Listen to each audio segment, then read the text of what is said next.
So you're already familiar with lots of transformations of regular Cartesian equations. Let's think about how we can do similar kinds of transformations to parametrics. Only now we have an additional variable that we can transform. We can transform time. Because with two equations, the input equation to each is time, or sorry, the input variable to each is time, and the output is either an x-coordinate or a y-coordinate. So for example, how would we translate the parametrically defined equation for a circle so that the center is at 2, 1/2? Well, obviously, we need the x-coordinates all to increase by 2, and we need the y-coordinates all to increase by 1. And that's actually very easy to achieve. By definition, the output from x of t gives us the x-coordinate. So I can just add 2 to the x-coordinate. And this gives us the y-coordinate at a particular time, so I can just add 1/2 to the y-coordinate. If you wanted to write this out kind of all as a single equation then, you could define a new x of t that equals the old x of t, cosine t, plus 2. Your new y of t would equal the old y of t, which is sine, plus 1/2. So this is the same as that. I guess maybe I should call this x2 and y2 to indicate that we're creating new functions. But all I've done is I've taken the old x value and changed it the way I want. Take the old y value, change it the way I want. With that in mind, I hope that you can figure out how would you take the original parametric equations and define an ellipse like this that goes from +2 to -2 and from -1 to +1. So go ahead and right now tell me, what would this new set of equations look like for an ellipse? So it's just the same. What I want to do here is I want to scale the y values by a factor of 2 because I want to stretch it by 2. So let's start with the same equation that I had above. So that's going to be a circle. And now all I'm going to do is I'm going to take the y-coordinate, scale it by a factor of 2.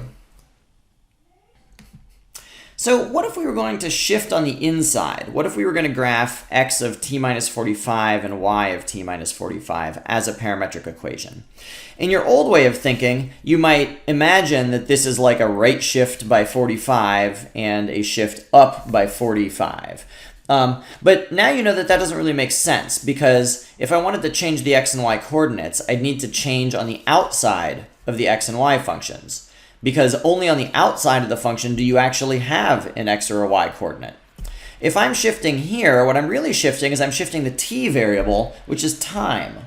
So this is a transformation of time.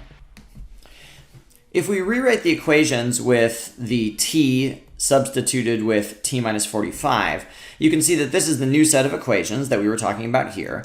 And clearly, cosine still only outputs values between -1 and +1. Same thing for sine. So you can see that this couldn't possibly give you a shifted circle, because all of the values are still contained unit distance away from the origin.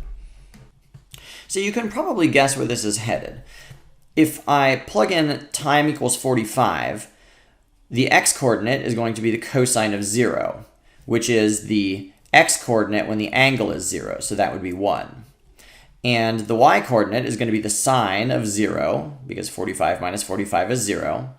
And the sine of 0 is the y-coordinate when the angle is 0, so that's 0. So what have we learned? We've learned that the cosine of 0 and the sine of 0 gives us the point at 1, 0. That's not surprising. But what's changed is that corresponds to time equals 45. Whereas in the original set of equations, it corresponded to time equals 0. So that's what I mean by a shift in time. The path stays the same, but the times at which the point is at different locations has shifted. So you could probably guess that this is where you'd end up at time 0. So it's like I've walked backwards in time by 45, whatever units we're in, seconds. So what do you think would happen if I replaced the t's with negative t's? So this is my new set of parametric equations. What shape do you think this is going to trace out? What path? And then what's special about the path, or what's different about the path than this one up here? So you might have guessed that this is a... So ordinarily you think about the negative sign as a reflection, and indeed you can think about this as a reflection, but it's a reflection of time. So if this is time 0, and time ordinarily moves forwards like this, what a reflection in time would mean is that your location at time 1 is now your location at time -1, and your location at time 2 is now your location at time -2. So if you're used to thinking about your positions as time moves forwards, if you're reflecting time, that means that your new positions are the same positions you would have had if the times were negative. So that's like you're going backwards in time. So that's why the reflection idea makes sense. For this particular example, it also makes sense in a more direct way. You know that what's on the inside of the cosine and sine functions represents an angle. And so if your angle is a positive number, you know that your angle is wrapping in this direction. So that's why you'd be, if the t values are going up, that's why you'd be moving this way around the circle.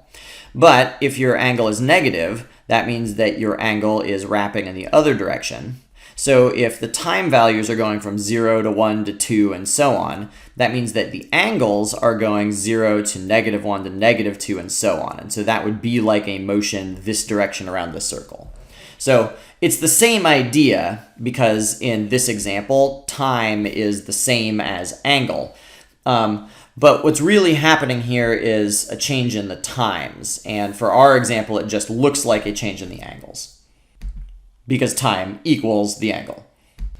So the big takeaway here is if you want to transform the path in space, what you're going to do is you're going to apply a transformation either to the entire x-coordinate or the entire y-coordinate. So you're never going to transform on the insides of those functions. However, if you want to shift time or speed time up or slow time down or reflect time, all of those transformations would be transformations on the insides of the functions because that's where the time variable is. As a side note, it's perfectly mathematically well defined to do something like this. Here I'm transforming the time variable in just one of the two equations. However, this is fairly difficult to think about if you're thinking about this as time, because what I'm saying here is I'm going to shift time only for my x positions, but my y positions are going to be determined by the original timings. So it's a little bit weird to think about the way you calculate time shifting for only one of your two directions. So in general, if you're trying to transform time, I would recommend do it the same way for both equations so that way your entire motion stays the same. It's just that the time in both directions is changing in the same way.